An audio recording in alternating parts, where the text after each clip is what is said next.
We have the government of Pakistan has at every forum raised its voice for the Kashmiris, and we would like to reiterate and demand that the UN Security Council resolutions be implemented. I've just come from Parliament. We have passed a resolution in favor of the Kashmiri people and for the Kashmir cause, and it's heartening to know that that resolution was signed by all parties in Parliament. Once again, my compliments to the mission in Berlin. Thank you for organizing this webinar, and we urge the international community and we urge the United Nations and human rights organizations to join us in raising our voice for the right of the Kashmiri people to self-determination and to get them their basic rights and to put an end to this authoritarian rule through which people are being deprived of the basic right to life and liberty. Thank you very much. And I would like to hear more from you. And the government of Pakistan stands firm in its stance on Jammu and Kashmir, and we would keep raising this voice on whatever platforms that are available. For your concern on this occasion, please.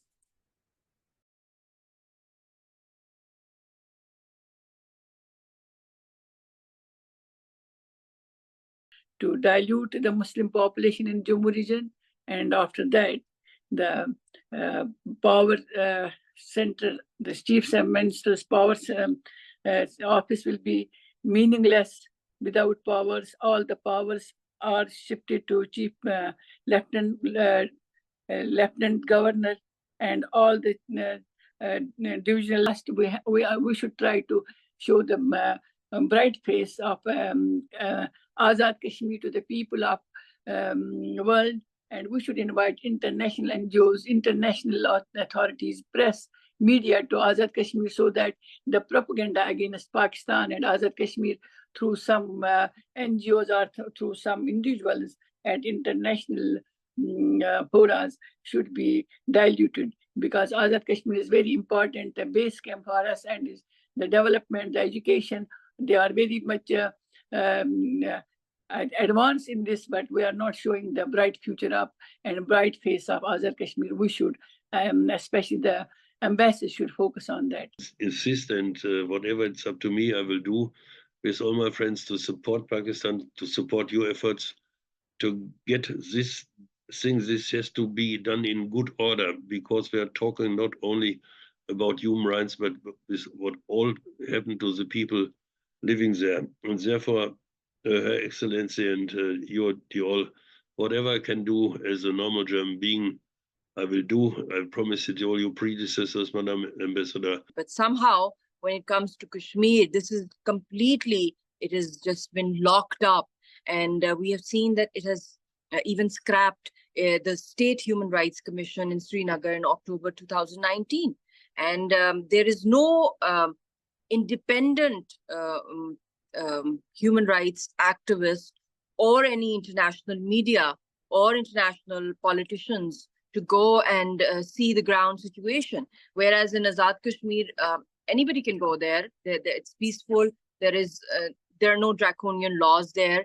And I think it's very important, as Ms. Shamim Shawl also mentioned, that the world needs to become more active and also have access to Azad Kashmir, to go near the line of control and to look at the situation on ground and the fear of the people living on the line of control because of the Indian aggression and bags. And the price that he's been paying for it is that he is a symbol of non-violence, and he is languishing in Tihar death cell, and he's facing a death sentence.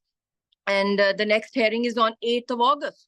Just a few days after 5th of August. And I don't know what they will do with him. So maybe I think they want to give a message to the world, the Indian state, that all peaceful voices of Kashmir will be hanged, will be silenced. All our leadership, public, has also come as land grabbers. Almost 50 lakh Indians have been issued domiciles of a disputed territory.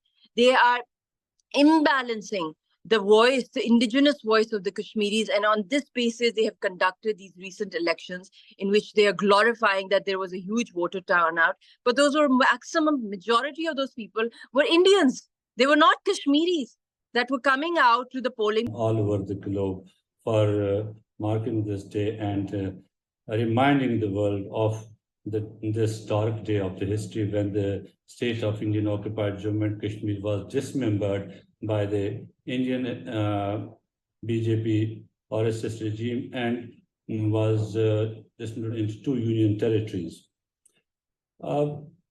After we have seen the communication blockade, this action undertaken on August 5, 2019 was not just an illegal maneuver, it was also an act of constant oppression and an intense conspiracy against to self-determination and identity and dignity of the people of Jammu and Kashmir.